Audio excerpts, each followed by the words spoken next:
Hey guys, வீடியோக்குள்ள போகிறதுக்கு முன்னாடி வீடியோ லைக் பண்ணிட்டு பாருங்கள். நிறைய பேர் சப்ஸ்கிரைப் பண்ணாமல் பார்க்குறீங்க, சப்ஸ்கிரைப் பண்ணிட்டு பாருங்கள். லாஸ்ட் எபிசோடில் ஹீரோவும் என்ன பண்ணுவாங்கன்னா, யதார்த்தமாக வந்துட்டு மேலே விழுந்துருவாங்களா. கரெக்டாக அந்த இடத்துக்கு வந்துட்டு அம்மா வந்துடுவாங்க. ஹீரோட அம்மா வந்துட்டு என்ன பண்ணிகிட்ருக்கீங்க, என் பையனை என்ன பண்ணுற அப்படின்னு சொல்லிட்டு ஹீரோ வந்துட்டு அழைச்சிட்டு போவாங்க. வாடா போகலாம் அப்படின்னு சொல்லிட்டு, இவ இப்படி தான் உன்னை அப்படி இழுத்துப்பா போலியே அப்படின்னு சொல்லிட்டு பயந்துக்கிட்டே போவாங்க. இங்கே பாரு சாய்பம், நீ இருக்கிற எல்லா இடத்துலையுமே பிரச்சனை தான் உண்டாக்கிட்டு இருக்க அப்படின்னு சொல்லிட்டு சாய்பம்மா திட்டிட்டு போவாங்களா. ஹீரோ வந்துட்டு அப்படியே ஹீரோயை வந்துட்டு பார்த்துக்கிட்டே போயிட்டு இருப்பான். அதுக்கப்புறம் இங்கே சித்தி தான் காட்டுறாங்க. அவங்க வந்துட்டு ஃபீல் பண்ணிட்டு இருப்பாங்க. நீடா வந்துட்டு சரியில்லை, அவளோட கண்டிஷன் சரியில்லை, நம்ம சூசைட்லாம் ட்ரை பண்ணிட்டாலேன்னு சொல்லிட்டு அழுதுட்டு இருப்பாங்க. இங்கே பேட் நீடா பக்கத்தில் தான் உட்காந்துட்டு அவன் வந்துட்டு எப்போதும் ஸ்டோரி படிப்பாள், ஸ்டோரி புக்கு. ஸோ அதை தான் வந்துட்டு சொல்லிட்டு இருப்பான். ஆனால் அவள் எந்த உணர்ச்சியுமே இல்லாமல் இருப்பாளா, அப்படியே வந்து சாட்சிப்பாமே இல்லை. அதுக்கப்புறம் இங்கே ஹீரோ என்ன பண்ணுவானா, முடியாது இங்கே எது நான் போக தான் போகிறேன்னு பேக் பண்ணிட்டு வெளியே வந்துடுவான். ஹீரோ என்ன பண்ணுவானா, ஸ்டாப் பண்ணுவாங்க. இங்கே பாரு சாய்பம், போவாத, உனக்கு சேஃபே இங்கே மட்டும்தான், நீ எங்கேயுமே போவாதங்க. முடியாது, என்னால் இங்கெல்லாம் நிம்மதியாக இருக்க முடியல, ப்ளீஸ் என்னை விடு, நான் போகிறேன் அப்படின்னு சொல்லிட்டு ஹீரோ வந்து கிளம்புவாளா. ஹீரோ என்ன சொல்லணும்னா, முடியாது, நீ எங்கேயுமே போகக்கூடாது, நான் தான் சொல்லிட்டேன், நீ என்னோட பொறுப்பில் தான் இருக்கணும் அப்படின்னு சொல்லும் போது ஹீரோயின் சொல்வான், என்ன பொறுப்பு புதுசாக வந்துருச்சு, நீ எதுக்காக பொறுப்புங்கிறது எனக்கு நல்லாவே தெரியும், என்ன என் வயிற்றில் வளர குழந்தைக்காக தானே அப்படி பேசுகிறங்கும் போது, இங்கே பாரு, இருக்கலாம் அந்த குழந்தைக்காக கூட இருக்கலாம், ஆனால் இருந்தாலும் இப்போதைக்கு உனக்கு நான் சேஃப்டி வந்து நான் மட்டும் தான் கொடுக்க முடியும், உனக்கு எஞ்சி கேட்குறேன், ப்ளீஸ் இங்கே இரு அப்படின்னு சொல்லிட்டு ஹீரோ ரொம்ப பரிதாபமாக கேட்பான். ஹீரோ என்ன சொல்கிறான், ஓகே நான் ஒரு சான்ஸ் கொடுக்குறேன், ஆனால் உங்கள் அம்மாவும் சரி அந்த வாணியை வந்து நான் டிஸ்டர்ப் பண்ணக்கூடாது அப்படின்னு சொல்லுவான். சரி நீ உள்ளாரப்போ, இந்த ப்ராப்ளத்துக்குலாம் நான் சொல்யூஷன் கொண்டு வரேன், நீ போ அப்படின்னு சொல்லும் போது, இதான் லாஸ்ட் டைம், திருப்பி என்கிட்ட பிரச்சனை பண்ணாங்கன்னா நான் வீட்டை விட்டு கிளம்பி போயிட்டே இருப்பேன் அப்படின்னு ஹீரோயின் சொல்லுவான். சரிம்மா, இதுக்கப்புறம் உங்ககிட்ட யாரும் பிரச்சனை பண்ண மாட்டாங்க, உன்னை ஒரு சேஃப்டியான இடத்துக்கு நான் மூவ் பண்ணுறேன் அப்படின்னு ஹீரோ என்ன பண்ணுவானா, உள்ளே போ அப்படின்னு சொல்லுவானா. சரி சொல்லிட்டு உள்ளார போயிடுவா. இப்போ இங்கே வந்துட்டு இவ கிளம்புறன்னு சொல்லிட்டு இருக்காள். ஹீரோவால் என்ன பண்ணுறதே தெரில, அவன் வந்து யோசிச்சுட்டு இருக்கான் என்ன பண்ணுறது அப்படின்னு சொல்லிட்டு. அதுக்கப்புறம் இந்த சண்டை வந்து சால்வ் ஆயிடுச்சு இல்லை, இவ வந்துட்டு வீட்டை விட்டு கிளம்பி போகல. அந்த விஷயத்த மேடு வந்து சொன்னதுக்கப்புறம், என்ன இது அவள் வீட்டில் இருக்க மாட்டான்னு நினச்சா ஏதோ ட்ரிக்கு ஃபாலோ பண்ணி என் பையனை வந்துட்டு கன்ஃபியூஸ் பண்ணிட்டாளான்னு சொல்லிட்டு இவங்களுக்கு ஒரு பக்கம் கோவம் வருது. அதுக்கப்புறம் நிறைய அப்பப்போ வந்துட்டு தங்கச்சி வந்து பார்த்துட்ருப்பான். அந்த மாதிரி இந்த வாட்டி வந்து பார்க்கும்போது ஹீரோயின் கேட்குறான், வீட்டில் எல்லோரும் நல்லா தானே இருக்காங்க அப்படின்னு சொல்லிட்டு கேட்டுட்ருக்கா. எல்லாம் நல்லா தான் இருக்காங்கன்னு அவன் சொல்லிட்டு இருக்கான். கரெக்டாக அந்த நேரம் பார்த்துட்டு வாணி வரான். நான் நினச்சேன் உண்மையிலேயே உனக்கு அசிங்கம் மானம் சூடு சொன்னா தான் நீ கிளம்பியிருப்பேன்டு, ஆனால் நீ இன்னுமா இங்கே இருக்க அப்படின்னு சொல்லிட்டு அங்கேருந்து ஸ்டார்டிங்லேருந்தே பேசிட்டு வந்திருப்பான். நரேன் இருக்குது அவளுக்கு தெரியாது. நரேனை வந்துட்டு போய் திரும்பி பார்ப்பான். இவளுக்கு ஷாக் ஆகிடும். அப்படியே பார்த்துட்டு இருக்கும் போது, ஹலோ வாணி, நான் உன்னை இங்கே எதிர்பார்க்கவே இல்லையே அப்படின்னு சொல்லிட்டு நரேன் வந்து கேட்பான். அதுக்கப்புறம் இதான் உன்னோட ட்ரூ கலரா, இப்படி தான் என் தங்கச்சிட்ட பிஹேவ் பண்ணுவியா அப்படின்னு சொல்லிட்டு கேட்பான். இவளுக்கு அதுக்கப்புறம் இங்கே என்ன பேசுகிறேன்னு தெரியாது. அந்த இடத்த விட்டு ஓடி போயிடுவா. ஆமாம், இவளோட ட்ரூ கலரே இது தான், எப்போதுமே இந்த பொண்ணு இதான் பண்ணிகிட்ருக்கு, உனக்கு தான் தெரியல, இவ எப்போவுமே இப்படி தான் மற்றவங்கள வந்து கிரிட்டிசைஸ் பண்ணிட்டு தான் இருப்பான்னு சொல்லிட்டு ஹீரோயின் சொல்லிட்டு இருப்பா. அதுக்கப்புறம் தான் ஹீரோயினுக்கு ஸ்ட்ரைக் ஆகும். ஐயோ, நம்ம அண்ணன் இந்த பொண்ணு கூட டேட்டிங்லாம் போயிட்டு இருந்தானே அப்படின்னு சொல்லிட்டு, நம்ம வீட்டில் அண்ணனுக்கு பார்த்து வச்சு பொண்ணாச்சேன்னு சொல்லிட்டு, சாரி நான் தெரியாமல் பேசிட்டேன் அப்படின்னு ஹீரோயின் சொல்லுவான். பரவாயில்ல இருக்கட்டும், அந்த பொண்ணை பற்றி எனக்கு இப்போ தான் தெரிஞ்சிருச்சு அப்படின்னு இவன் சொல்கிறான். இவன் வந்து அவளை லவ் பண்ணலை, இப்போதைக்கு ஒரு டேட் மாதிரி போயிட்டு இருக்கான்.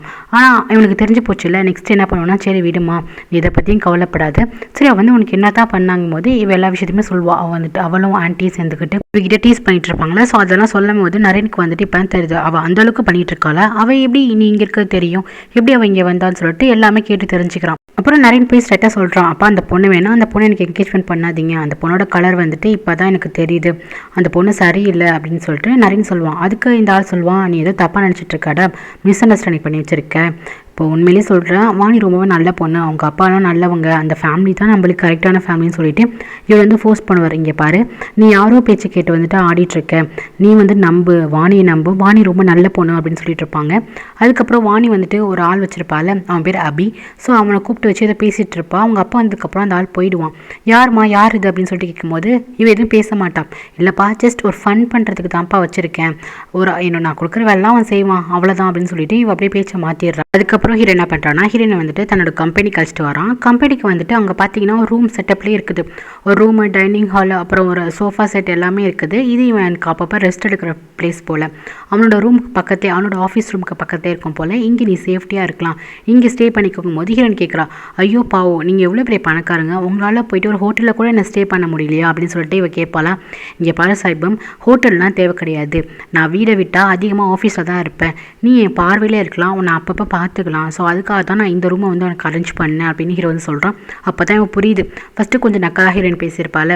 ஓ அப்படியா அப்படின்னு சொல்லிட்டு கேட்பா. ஆமாம் அதுக்கு தான். இங்கே பாரு, இங்கே நீ வந்துட்டு இஷ்டத்துக்கு இருக்கலாம், உனக்கு ஃப்ரீயாக இருக்கும். அது மட்டும் இல்லாமல் என்னோடய அசிஸ்டன்ட் வந்துட்டு காய் அவங்க இருக்காங்க, அவங்க வந்து உனக்கு ஹெல்ப் பண்ணுவாங்க அப்படின்னு சொல்லும்போது சரி அப்போ நூனு அதுக்கப்புறம் ரென் எல்லாருமே இங்கே வரலாமான்னு சொல்லிட்டு கேட்பா. கண்டிப்பாக வரலாம், நீ வந்துட்டு நூனை அழைச்சிட்டுக்கோ, இங்கே வந்துட்டு கூப்பிட்டுக்கோ, இங்கே சமைச்சிக்கோங்க, நீங்கள் இங்கே கூட இருந்துக்கோங்க, அதில் எனக்கு பிரச்சனையே கிடையாதுன்னு சொல்லுவான்.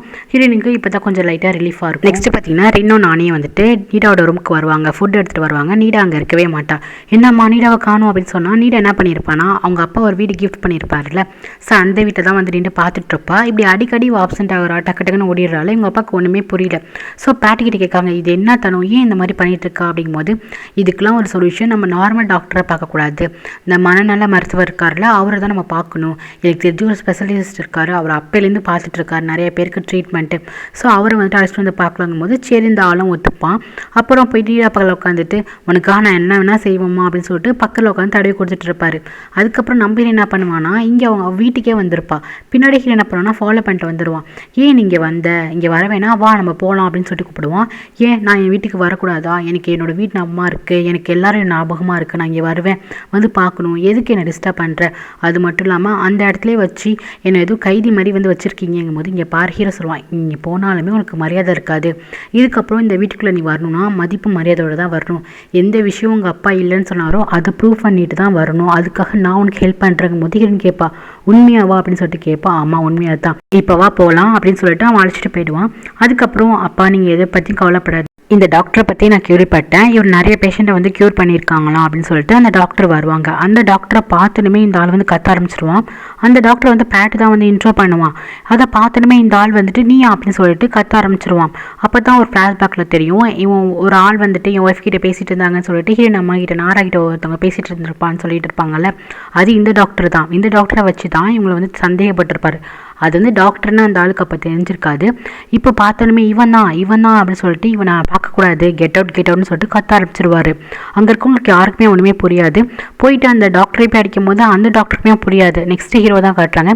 ஹீரோ வந்து ஒரு ஆள் இன்வெஸ்டிகேஷன் வச்சுருப்பானா, அந்த ஆள் என்ன சொல்லுவானா, இந்த மாதிரி துண்ணு இருக்கார்ல, அதான் அந்த அப்பகார அவன் கூட வந்துட்டு ஒரு ஆள் வந்துட்டு வேலை பார்த்துட்டு இருந்தான், ரொம்ப வருஷமாக ஒரு ஆள் வேலை பார்த்துட்டு இருந்தான். அந்த ஆள்கிட்ட கூப்பிட்டு விசாரிச்சா அதை பற்றி தெரியும். அவங்கக்கிட்ட மேலாக வேலைக்காரனாக இருந்தவன் இங்கே தான் இருக்கான்னு சொல்லிட்டு வர சொல்லுவாங்க. அது வேறு யாரும் இல்லை, இந்த அபின்னு ஒருத்தர் இருக்கான் பார்த்தீங்களா, வாணிக்கு வந்து அல்ல கையாக இருப்பானே அவன் தான். அவன் உள்ளார வரத்தோனுமே ஹீரோக்கு வந்துட்டு அவனை அடித்து ஞாபகம் இருக்கா, அந்த அளவுக்கு வந்துட்டு ஃபேஸ்லாம் மறந்து போச்சு போல ஹீரோக்கு இவனை. அதுக்கப்புறம் இவன் போகிறத பார்க்கும்போது ஹீரோயின் பார்ப்பா, ஏன்னா ஹீரோனுக்கு இந்த ஆளை தெரியும்ல, இந்த ஆள் எதுக்கு ஹீரோட ரூமுக்கு போகிறான், ஆஃபீஸ் ரூமுக்குன்னு சொல்லிட்டு ஹீரோயின் பின்னாடி போவா. அப்போ அந்த அசிஸ்டன்ட் பொண்ணு வந்துட்டு என்ன மேடம் இங்கே என்ன பண்ணுறீங்க அப்படிங்கும்போது நத்திங் ஒன்றும் இல்லை அப்படின்னு சொல்லிட்டு ஹீரோயின் வந்துட்டு உள்ளார போயிடுவா. அதுக்கப்புறம் பார்த்தீங்கன்னா அந்த ஆளை அழைச்சிக்கிட்டு நூனை பார்க்க வந்தா. நூனுக்கு ஷாக்கு, அபியை பார்த்தனுமே நீ தான் செத்து போயிட்டேன்னு சொன்னாங்க, உயிரிட வந்திருக்க அப்படின்னு சொல்லிட்டு நூன் வந்து ஷாக்காக வர, நான் செத்துலாம் போல, நான் கொஞ்சம் நாளாக இந்த ஊரில் இல்லை அவ்வளோதான் அப்படின்னு சொல்லுவேன். ஹீரோ ஏன் இந்த ஆளை அழைச்சிட்டு வந்திருப்பான்னா, நூனுக்கு ஏதாச்சும் விஷயம் தெரியுமா அப்படின்னு சொல்லிட்டு கேட்கத்தான் அழைச்சிட்டு வந்திருப்பான். நூனுக்கு ஃபஸ்ட்டு வந்துட்டு இந்த துண்ணு வந்துட்டு எதுக்காக தான் ஒய்ஃபை சந்தேகப்படுறாரு, யார் கூட வச்சு சந்தேகப்படுறாருன்னு தெரியாது. ஆனால் இந்த ஆள் வந்துட்டு துண் கூட தானே ரொம்ப வருஷமாக இருந்துட்டு இருப்பான். ஸோ இந்த ஆளுக்கு தெரியும். சரி எதுக்கு தான் சந்தேகப்படுறாங்க, யாரை வச்சு தான் சந்தேகப்படுறாங்கன்னு சொல்லிட்டு ஹீரோ கேட்கும் போது அதுக்கு அந்த அபிங்கிறவன் சொல்லுவான், ஒரு டாக்டர் வருவார், அந்த ஆளை தான் சந்தேகப்பட்டு இருப்பாங்க. அந்த டாக்டர் வந்து அடிக்கடி நாரா மேடம் வந்து தனித்தனியாக பார்த்து மீட் பண்ணி பேசுவாங்க, அதை வச்சு தான் அந்த ஆள் சந்தேகப்படுறாரு, அன்னைக்கு கூட நான் கூட பார்த்தேன் அப்படின்னு சொல்லும் போது தான் எனக்கே ஸ்ட்ரைக் ஆகும். அப்படியா, அந்த டாக்டரை வச்சு தான் முதலாளி எப்போவுமே வந்துட்டு நாரா மேடம் டவுட் பண்ணுறாரான்னு சொல்லிட்டு அவங்களுக்கு இப்போ தான் தெரியும், ஐயோ இங்கே தப்பு நினைஞ்சு போச்சு. அந்த டாக்டர் வந்துட்டு இந்த மாதிரி நாரா மேடம் அப்பப்போ ட்ரீட்மெண்ட்காக தான் வருவாங்க. அவர் வந்து மனநல மருத்துவர், ஆல்ரெடி நாராங்கிறவங்களுக்கு பிளட் கேன்சர் இருக்கும். ஸோ அவங்க ரொம்ப டிப்ரெஷனில் போயிருப்பாங்க, அதுக்காக தான் வந்து அடிக்கடி தனியாக மீட் பண்ண வந்திருப்பாங்க. இந்த விஷயம் துண்ணுக்கு தெரியாது. பிளட் கேன்சர் இருக்கிறதே ஃபஸ்ட்டு ஹஸ்பண்ட்டை ஸ்டார்டிங்கில் சொல்லியிருக்க மாட்டாங்க போல். இது ஹீரோக்கு தெரிஞ்சதுக்கப்புறம் அப்போ உங்களுக்கு எல்லாமே ஞாபகம் வந்துருச்சான்னு சொல்லிட்டு ஹீரோ வந்துட்டு இன்ட்டுவாக கேட்பான். ஆமாம் அப்படின்னு பேசிட்டு இருக்கும் போதே கரெக்டாக அங்கே கார் டிரைவர் ஓடி வந்துருவார். அந்த டாக்டர் தான் இப்போ வீட்டுக்கு வந்திருக்காங்க, அந்த டாக்டர் தான் இவரை அடிச்சு துரத்திட்டு இருக்காருன்னு சொல்லிட்டு அந்த டாக்டர் பேர் சொன்னதுக்கப்புறம் அப்போ வீட்டுக்கு தான் வந்திருக்காங்கன்னு சொல்லிட்டு எல்லாரும் அங்கே போவாங்க. அதுக்கப்புறம் பார்த்தீங்கன்னா இங்கே அவங்க அம்மாவும் வாணியும் ஆஃபீஸ்க்கே வந்துடுவாங்க ஹீரோயினை பார்க்க. அப்போ அசிஸ்டன்ட் வந்துட்டு விட மாட்டாங்க, உள்ளே வந்து போகக்கூடாது, சார் வந்து சொல்லியிருக்காங்க யாரையும் வந்துட்டு உள்ளே அனுப்பக்கூடாதுன்னு சொல்லியிருக்காங்கன்னு சொல்லிட்டு அந்த அசிஸ்டன்ட் வந்துட்டு உள்ளார விடவே மாட்டாங்க. என்ன நானே முதலாளி என்னையும் உள்ளார விட மாட்டியான்னு சொல்லிட்டு அவங்க அம்மா கத்திட்டு இருக்காங்க. இல்லை மேடம் யாரையும் அனுப்பக்கூடாது, சொல்லியிருக்காங்க சார், இப்போ யாரும் உள்ளார போவாதீங்கன்னு சொல்லிட்டு இவ ஸ்டபனா வெளியே நின்று தடுத்துட்டு இருப்பா. இது ஹீரோயின் கால் விழுந்துரும். இவங்க 2 பேரும் வெளியே வந்து நிற்கிறாங்க. இந்த பொண்ணு விட மாட்டேங்கிறான்னு சொல்லிட்டு இது எல்லாமே ஹீரோயின் வந்து கேட்டுட்டு தான் இருப்பா. அதுக்கப்புறம் இந்த டாக்டர் இருக்காருல, அவர் வந்துட்டு அடி வாங்கிட்டு உட்காந்துருப்பாரு. இந்த ஆளையும் இப்படி அடிக்கிறான், இந்த வீட்டில் நான் ஆல்ரெடி வந்திருக்கேன், ஆல்ரெடி ஒரு பேஷண்ட்டை கூட பார்த்துருக்கேன்னு சொல்லும்போது பேட் வந்து கேட்குறான், என்ன நீங்கள் ஆல்ரெடி வந்திருக்கீங்களா, எந்த பேஷண்ட்டை பார்த்துருக்கீங்க அப்படின்னு சொல்லிட்டு இவன் கேட்டுட்டு இருக்கான். இங்கே ஒருத்தங்க இருந்தாங்கப்பா, நாரான்னு ஒருத்தங்க வந்தாங்க, அவங்களுக்கு தான் நான் ட்ரீட்மெண்ட் பார்த்துட்டு இருந்தேன் அப்படின்னு சொல்லிட்டு இருப்பான். இவனுக்கு தெரியும்ல சின்ன வயசில் அவங்களுக்கு பிளட் கேன்சர் இருக்கும்ல, ஸோ அதுக்காக வந்திருப்பாங்கன்னு நினச்சிப்பாங்க. அதுக்கப்புறம் ஹீரோ நூன் எல்லாருமே வந்துருவாங்க. நூன் இந்த டாக்டரா அப்படின்னு சொல்லிட்டு பாருங்கன்னு சொல்லுவாங்களே. நூன் நல்லா ஊத்து பார்த்துட்டு ஆமாப்பா இந்த டாக்டர் தான் வந்துட்டு நாரா மேடம்க்கு வருவாங்கன்னு தெரிஞ்சதுக்கப்புறம் எல்லாருக்குமே தெரிஞ்சு போச்சு. இப்போ இந்த டாக்டரை வச்சு தான் அந்த மாதிரி அங்கிள் வந்துட்டு தப்பாக நினச்சிட்டு இருக்காங்கன்னு தெரிஞ்சு போச்சு. அதுக்கப்புறம் அங்கிள் வந்து ரூமில் இருப்பாங்களா, நூன் அதுக்கப்புறம் அந்த அபி எல்லாருமே உள்ளார போவாங்க. அபியை பார்த்துட்டு இவர் ஷாக் ஆகிடுவார்.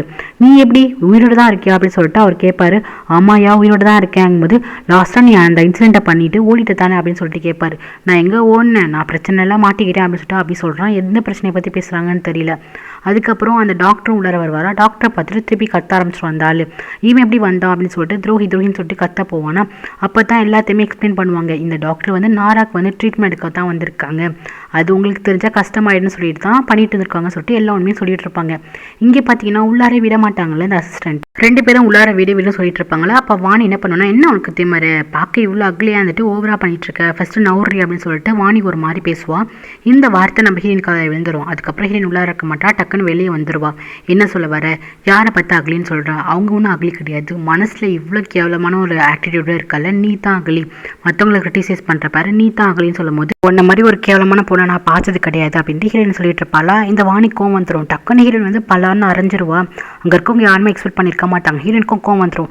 எப்படி நீ என்ன அரைவன்னு சொல்லிட்டு திருப்பி ஹீரோயின் வந்துட்டு அடிக்க போவா. கரெக்டாக அந்த நேரம் பார்த்து ஹீரோ வந்துடுவான். ஹீரோயின் நினச்சிக்கிறான் நான் ஹீரோயின் தான் இதை வந்து அடிக்கிறான்னு சொல்லிட்டு சாய்பம் அப்படி கத்துவான். டக்குன்னு அம்மா நீங்கள் நல்லா தானே இருக்கீங்கன்னு சொல்லிட்டு கேட்கும் போது ஹீரோயின் வந்து செம்மையாக கோவமாயிடுவேன். யார், நான் வந்துட்டு அவங்கள டீஸ் பண்ணுறேன்னா அவங்க தானே டீஸ் பண்ணிட்டு இருக்காங்க சொல்லிட்டு ஒரு பக்கம் கத்திட்டு இருக்கும்போது, பாருடா இவ எப்படி பண்ணிட்டு இருக்கான்னு பாரு, இவ எவ்வளோ கேவலமான பொண்ணு பாரு, இந்த மாதிரி பண்ணிட்டு இருக்கா, நான் தான் சொன்னேனே இந்த பொண்ணு தேவையில்லடா, நீ என்னத்துக்கு ஆஃபீஸில் வந்து வச்சிருக்க, ஆல்ரெடி தங்கச்சி லைஃப்பை ஸ்பாயில் பண்ணி தான் இவன் வந்து உட்காந்துருக்கான்னு சொல்லிட்டு அவங்க அம்மா பேசுவாங்களா. இது கேட்டுமே ஹீரோயின் கோவம் வந்து, யார், நான் வந்துட்டு எல்லாமே கஷ்டப்படுத்துகிறேன்னா, நீங்கள் தான் கிரிட்டிசைஸ் பண்ணுறீங்க, நீங்கள் தான் எங்கே போனாலும் வந்துட்டு பிரச்சனையை க்ரியேட் பண்ணிட்டு இருக்கீங்கன்னு சொல்லிட்டு ஸ்ட்ரைட்டாக வந்துட்டு ஹீரோட அம்மா கிட்டே வந்து மோதுவா. ஹீரோ பார்த்துட்டு சாய்பம் போதும் நிறுத்து, இதோட நிறுத்திக்கோ அப்படின்னு சொல்லிட்டு ஹீரோ வந்து ஸ்டாப் பண்ணுவான். என்னத்துக்கு நான் ஸ்டாப் பண்ணேன், உங்கள் அம்மா தான் வந்துட்டு ஸ்டார்டிங்லேருந்து ட்ரபிள் கொடுத்துட்ருக்காங்க போது உனக்கு என்ன தான் பிரச்சனை சாய்பம், நான் எல்லாத்தையும் உனக்காக வந்துட்டு கிளியர் பண்ணிட்டு வந்தா நீ எப்போ பார்த்தாலும் வந்துட்டு ப்ராப்ளத்தை கிரியேட் பண்ணிட்டு அதை சந்தோஷம் காண்டுட்டு இருக்கேன்னு சொல்லிட்டு இவன் வந்துட்டு ஒரு மாதிரி பேசிடுவான்.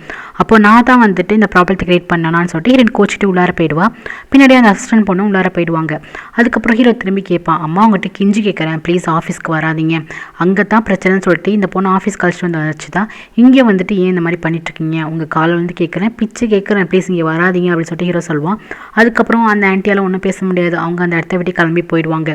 இங்கே பார்த்தீங்கன்னா சித்தி சொல்லிட்டு இருப்பாங்க, எங்கள் அக்கா பற்றி எல்லாம் ஒன்றுமே தெரிஞ்சு போச்சு, சாய்பம் வந்து அவரோட குழந்தை தான், பொண்ணு தான், சாய்பம் எவ்வளோ கஷ்டத்தை வந்து அனுபவிச்சிருக்கா பாருங்கன்னு சொல்லிட்டு எல்லாருமே வந்துட்டு சாய்பம்காக பேசிகிட்டு இருப்பாங்க. இதுக்கப்புறம் அவர் ஆச்சு புரிஞ்சுக்கிட்டோம் அப்படின்னு சொல்லிட்டு பேசிகிட்டு இருப்பாங்களா. இதை வந்து நான் நீரா துருட்டு குட்டை வந்துட்டு காதில் வாங்கிட்டு இருக்கோம். காதில் வாங்கிட்டு அப்படியே கவலைப்படுற மாதிரி காட்டுறாங்க. எப்போதும் அப்படியே மயக்கமாக இருக்க மாதிரி தானே இருப்பா, இப்போ முடிச்சுட்டு எல்லாத்தையுமே காதில் வாங்கிட்டு இருக்கா. அதுக்கப்புறம் இந்த அப்பக்காரா இருக்கான்னு அவன் வந்து யோசிச்சு பார்த்துட்டு இருக்கான், நம்ம வந்துட்டு எவ்வளோ தப்பு பண்ணிட்டோம், இந்த மாதிரி நம்ம பொண்ணையும் நம்ம வந்துட்டு ஹர்ட் பண்ணிட்டோமேன்னு சொல்லிட்டு நினச்சி பார்த்துட்டு இருக்கான். இன்னொன்று வந்து சொல்லுவாங்க, இந்த மாதிரி நாரா மேடம் வந்துட்டு ட்ரீட்மெண்ட்காக தான் அந்த மாதிரி பண்ணிட்டு இருந்தாங்க, உங்களுக்கு தெரிஞ்சால் நீங்கள் கஷ்டப்படுவீங்கன்னு தான் அவங்க சனியாக வந்து ட்ரீட்மெண்ட் பண்ணாங்கன்னு சொல்லுவாங்க. அதேமாதிரி டாக்டரும் அதான் சொல்லிட்டு இருப்பாங்க, ரொம்ப டிப்ரெஷனில் இருந்தாங்க, ஸோ அதுக்காக தான் நான் ட்ரீட்மெண்ட் பண்ணிட்டு இருந்தேன் அப்படின்னு சொல்லுவாங்க. இப்போ தான் இந்த ஆளுக்கு எல்லா ஒன்றுமே தெரியுது. அப்போ யோசிச்சு பார்க்குற தான் ஒய்ஃப் கிட்ட நடந்துக்கிட்டது, அதுக்காக தங்கச்சி லைஃப்பை ஸ்பாயில் பண்ணது, அதுக்கப்புறம் அந்த பொண்ணை வந்துட்டு எந்த அளவுக்கு வெறுத்திருப்பான், அதுக்கப்புறம் கட்டி வச்சு அடிச்சுட்டு இருப்பான். சரி இவன் தான் பொண்ணாக இருக்க போய் நான் அது மாதிரி தப்பு பண்ணுறேன்னு ஃபீல் பண்ணுறான். ஆனால் யார் பொண்ணாக இருந்தாலுமே இப்படி தான் அடிப்பானா, இருந்தாலுமே இந்த ஆள் பண்ண தப்பு தாங்க. அதுக்கப்புறம் ஹீரோயினை வந்து திட்டிருப்பான், நீ டாக்டர் அந்த ரூப் கொடுக்கணும்னு சொல்லிட்டு. ஸோ எல்லாமே அவனுக்கு ரொம்ப கஷ்டமாக இருக்கும், ரொம்ப கில்ட்டியாக ஃபீல் பண்ணிட்டு இருப்பான். ஏன் பொண்ணே நான் அந்த மாதிரி நடத்திட்டு இருந்திருக்கேன், நான் தப்பு பண்ணிட்டேன், எப்படி நான் சாய்பாமா பார்ப்பேன் அப்படின்னு சொல்லிட்டு அழுதுட்டு இருக்கும்போது சித்தி தான் ஆறுதல் சொல்லுவாங்க, இல்லை விடுங்க சாய்பாமா புரிஞ்சுப்பா அப்படின்னு சொல்லிட்டு ஆறுதல் சொல்லுவாங்க. சித்தி நீ ஓவரா பண்ணுறீங்க, தாலி நான் கொஞ்சம் நெஞ்சு ஆட்டமாக ஆடி இருப்பான், இவனை மன்னிக்கிறதுக்கு கண்டிப்பாக சாய்பாமா மன்னிக்க தான் கூடாது, ஆனால் ஹீரோயின் இல்லை கண்டிப்பாக மன்னிப்பா. ஆனால் இந்த ஆளுக்கு கர்மான்னு ஒன்று இருக்குது, கண்டிப்பாக அந்த கர்மா இந்த ஆளை வந்து ரிவெஞ்ச் எடுக்கும். நெக்ஸ்ட்டு பார்த்தீங்கன்னா இங்கே தான் ஹீரோயின் உட்காந்துருப்பா. ஹீரோனை வந்துட்டு ஹீரோ வந்து கூப்பிட வருவான். ஹீரோயின் வந்துட்டு கதையை திறக்க மாட்டா. சாய்பாமா ஓப்பன் பண்ணி இல்லை நானே ஓப்பன் பண்ணிட்டு வருவாங்க போது, எதுக்கு வர, நான் திறக்க முடியாது, குடும்பமாக சேர்ந்து என்னை டார்ச்சர் பண்ணுறீங்கன்னு சொல்லிட்டு ஹீரோயின் வந்து கத்திட்டு இருப்பா. அதுக்கப்புறம் ஹீரோ உள்ளாரே வந்துடுவான். இங்கே பாரு, சாரி, நான் அந்த டைமில் அப்படி பேசிக்கக்கூடாதா, சாரி அப்படின்னு சொல்லிட்டு மன்னிப்பு கேட்பான். நீ மன்னிப்பு கேட்டால் நான் அக்செப்ட் பண்ணிக்கணுமா, நான் தான் எல்லாமே க்ரியேட் பண்ணேன், எல்லா பிரச்சனையும் நான் தானே க்ரியேட் பண்ணேன் அப்படின்னு சொல்லிட்டு நான் ஏன் இங்கே இருக்கணும், நான் இங்கேருந்து கிளம்புறேன் அப்படின்னு இதே வார்த்தை தான் ஹீரோயின் சொல்லிட்டு இருப்பா. ஹீரோ சொல்லுவான், உனக்கு இந்த வார்த்தையை விட்டால் வேறு வார்த்தையே கிடையாதா, சாரி மன்னிச்சிக்கோ, எல்லா தப்பையும் இது தான், ஆனால் இதுக்கப்புறம் நீ உங்கள் அப்பா பக்கம் போனால் உங்கள் அப்பா வந்து தாராளமாக உன்னை பொண்ணை அக்செப்ட் பண்ணிப்பாரு அப்படின்னு சொல்லும்போது ஹீரோயின் வந்து திரும்பி பார்க்குறா. என்ன சொல்ல வர அப்படின்னு சொல்லிட்டு கேட்பாரு. எல்லாமே சால்வ் ஆயிடுச்சு, உங்கள் அம்மா எந்த வகையிலே தப்பானவங்க கிடையாது, நீயும் உங்கள் அப்பாவோட ஜீன் தான், உங்கள் அப்பாவுக்கு தான் நீ பிறந்திருக்க அப்படின்ட்டு ஹீரோ சொல்லுவான். உண்மையாக தானா, ஆமாம் உண்மையாக தான் சொல்கிறேன் அப்படின்னு சொல்லும்போது ஹீரோனுக்கு ரொம்ப சந்தோஷமாயிடும். அதுக்கப்புறம் இன்னொன்று இருக்காங்கல்ல, அவங்களுக்கு ரொம்ப கவலையாக இருக்கும். இந்த ஒரு விஷயத்துக்காக தான் அந்த ஆள் இன்னொன்று சாய்பாபம் போட்டு இவ்வளோ கஷ்டப்படுத்தினாரா, ஏன்னா இவங்களுக்கு தெரியாதுல்ல. எப்போவுமே அந்த ஆள் என்ன சொல்லுவான், யார் கூட இவ தப்பானவரை வச்சு தான் நாரா அந்த மாதிரி பிள்ளைய பெற்றா அப்படின்னு தான் சொல்லிட்டு இருப்பான். அந்த ஆள் டாக்டரு இந்த நபர்னு சொன்னால் இவங்க வந்து சொல்லியிருப்பாங்க, இல்லை அந்த ஆள் ட்ரீட்மெண்ட்காக தான் வந்துட்டு நம்ம டாக்டர் வந்தாங்கன்னு சொல்லியிருப்பாங்கல்ல. இத்தனை நாள் இவங்களுக்கு வந்துட்டு தெரியாதுல்ல, சாய்பம் வந்து குடும்பப்படுத்திருப்பாங்க. நான் வந்து முன்னாடியே யார் என்னென்னு விசாரிச்சிருக்கணும், என் மேலே தான் தப்பு, அதனால தான் சாய்பம் இவ்வளோ நாள் கஷ்டம் அனுபவிச்சுட்டு இருந்திருக்கா, இதுக்கெல்லாம் காரணம் நான் கூட தான் அப்படின்னு சொல்லிட்டு அவங்க மேலே அவங்க வந்து ப்ளேம் பண்ணிப்பாங்க. இப்போ பேட் தான் சொல்லுவான், எப்படி அது உங்கள் மேலே இருக்கும், உங்களுக்கு தெரியாதுல்ல அப்படின்னு சொல்லிட்டு அவன் தான் கொஞ்சம் ஆறுதலாக சொல்லிட்டு இருப்பான். இருந்தாலும் அவங்களுக்கு ரொம்பவே கஷ்டமாக இருக்கும். அதுக்கப்புறம் அசிஸ்டன்ட் இருக்காங்களா, அவங்க வந்து எல்லாத்தையுமே சொல்லிடுவாங்க. தப்பு வந்துட்டு வாணி மேலேயும் ஆன்டி மேலேயும் தான், மேடம் மேலே தான் அப்படின்னு சொல்லிட்டு எல்லாத்தையுமே சொல்லும்போது அப்படியே என்ன ஆச்சு அப்படின்னு சொல்லிட்டு கேட்பான். இவங்க ஸ்டார்டிங்கில் அந்த எல்லா விஷயமும் சொல்லிடுவாங்கல்ல. பாருங்கள், இந்த மாதிரி சாய்பம் ரொம்ப நல்லவங்க தான் சார் அப்படின்னு சொல்லிட்டு இருக்கும்போது எனக்கு புரியுது, நான் எப்படி போயிட்டு திருப்பி மன்னிப்பு கேட்பேன், எந்த மூஞ்சை வச்சுட்டு மன்னிப்பு கேட்பேன், ஐயோ நான் பண்ண தப்பு தானே அப்படின்னு சொல்லிட்டு ஹீரோ ரொம்ப கில்ட்டியாக ஃபீல் பண்ணுவான். அதுவும் இல்லாமல் அவள் வேறு ப்ரெக்னெண்ட்டாக இருக்கா, நிறைய ப்ராப்ளம் வந்துகிட்டே இருக்குன்னு சொல்லிட்டு ஹீரோ வந்துட்டு ஃபீல் பண்ணுவான். அதுக்கப்புறம் இந்த வாணி என்ன பண்ணுவானா, வீட்டுக்கு போயிட்டு இனிமேல் காசி பேசிகிட்டு இருப்பாள். கரெக்டாக அந்த நேரத்துக்கு நரேன் வருவான். நரேன் வந்துட்டு ஹீரோயினை பக்கம் தான் வந்திருப்பான். இவன் இங்கே காசி பேசிகிட்டு இருக்கதா அவன் காதில் வாங்கிடுவான். அப்போ வந்துட்டு நான் தப்பாக உன்னை வர சொன்னேன், அவங்ககிட்ட ஒரு முக்கியமான விஷயம் பேசணும்னு சொல்லிட்டு என்ன கேட்குறாங்கன்னா, ஹீரோயின் வந்து ப்ரெக்னெண்ட்டாக இருக்கல, அந்த குழந்தை வந்துட்டு என் பையன் குழந்தை தானோ அப்படின்னு சொல்லிட்டு கேட்கும்போது இவனுக்கு கோவம் தரும். ஆன்ட்டி அப்படின்னு சொல்லுவானா, ஏன் இந்த டவுட் வந்தால் என்ன தப்பு அப்படின்னு சொல்லிட்டு வாணி வந்து கேட்பா. இவனுக்கு வந்து கோவம் வரும். ஏன் ஆன்ட்டிக்கு டவுட் வந்துச்சுன்னா, அவள் வந்துட்டு பேட் கூட தானே கிராமத்தில் கொஞ்ச நாளாக இருந்தா, ஒரு வேளை அந்த குழந்தை பேட்டோட குழந்தை கூட இருக்கலாமே அப்படின்னு சொல்லிட்டு அவள் பேசுவாள். அப்போ கரெக்டாக ஹீரோ வந்துடுவான். அதை பற்றி உனக்கு என்ன வரி, நான் சொல்கிறேன் அது என்னோட குழந்தை தான், எனக்கு நல்லாவே தெரியும். அது இருக்கட்டும் வாணி, இது வந்து எங்கள் ஃபேமிலி பிரச்சனை, இப்போ நிறைய நான் எல்லாரும் ஃபேமிலி மெம்பர்ஸ், நீ யார், நீ எதுக்கு இதில் வந்து இன்டர்ஃபியர் ஆகுற அப்படின்னு சொல்லிட்டு கேட்பான். உடனே ஆன்ட்டி பாருங்கள் எப்படி சொல்கிறாங்க போது, டே என்னடா நான் தாண்டா வாணியை கூப்பிட்டேன்னு சொல்லுவாங்களா. நான் ஆல்ரெடி சொல்லிட்டேன், சாய்பம் வந்து என்னோட கண்ட்ரோலாக இருக்கா, அவளை யாருமே டிஸ்டர்ப் பண்ணக்கூடாது அப்படின்னு சொல்லிட்டு நிறைய சொல்லுவான். இந்த மாதிரி சாய்பமுக்கு இங்கே நிறைய பிரச்சனை இருக்குது, நிறைய தேவையில்லாத தொந்தரவுலாம் இங்கே சில பேரெல்லாம் வந்துட்டுருக்குன்னு சொல்லிட்டு வாணியை பார்த்தா சொல்லிட்டு அவளை வந்துட்டு நான் என்னோடய ஆஃபீஸ்லேயே வச்சுருக்கேன், அங்கே ஒரு ரூம் மாதிரி இருக்கும், அங்கே தான் வந்துட்டு ஹீரோயின் வந்து ஸ்டே பண்ணியிருக்கா அப்படின்னு சொல்லிட்டு இருக்கும்போதே இங்கே என்ன சொல்லுவான், ரொம்பவே தேங்க்ஸ், எங்கள் அப்பாவோட கன்ஃபியூஷனுக்கு அந்த டவுட்டுக்கு வந்துட்டு நீ தான் ஹெல்ப் பண்ணேன், அது வந்துட்டு உன்னால தான் முடிஞ்சிச்சின்னு சொல்லிட்டு அவன் தேங்க்ஸ் சொல்லுவான். ஏன்னா இந்த டீலிங் எல்லாமே ஹீரோ தானே பண்ணியிருப்பான், அதுக்காக தேங்க்ஸ் சொல்லிட்டு இருப்பான். இங்கே நீடாக்கு வந்து ஒரு கனவு வரும், தான் அப்பா வந்து தன்னை விட்டு போகிற மாதிரி. டக்குன்னு என்ன பண்ணுவானா, முழிச்சிட்டு அப்பா எங்கே அப்படின்னு சொல்லிட்டு கேட்பா. அப்பா எங்கள் ரூமில் தான் இருக்காரு அப்படின்னு சொல்லிட்டு இருக்கும்போது, இல்லை எங்கள் அப்பா பார்த்தே ஆகணும், அவள் வந்து எங்கள் அப்பா பிரித்து எடுத்துகிட்டு போயிடுவா, எங்கள் அப்பா வந்துட்டு அவளை லவ்வே பண்ணக்கூடாது அப்படின்னு சொல்லிட்டு ஒரு பக்கம் பித்து பிடிச்ச மாதிரி கத்திட்டு இருப்பா. அப்பா அவளை வெறுக்கணும், அவ்வளோதான், லவ்லாம் பண்ணவே கூடாது அப்படின்னு சொல்லிட்டு அப்படியே கத்திட்டு இருப்பா. அதுக்கப்புறம் இந்த ஆளை தான் கட்டுறாங்க. இந்த ஆள் ரொம்ப கில்ட்டி ஃபீலிங்கில் ரூமை விட்டு வெளியே வராமல் ஆஃபீஸ் ரூம்லேயே உட்காந்துட்டு இருப்பானா. இவங்க தான் வந்து பேசிகிட்டு இருக்கும்போது கரெக்டாக அங்கேருந்து ஓடி வந்துடுவா. அப்பான்னு ஓடிட்டு வருவா.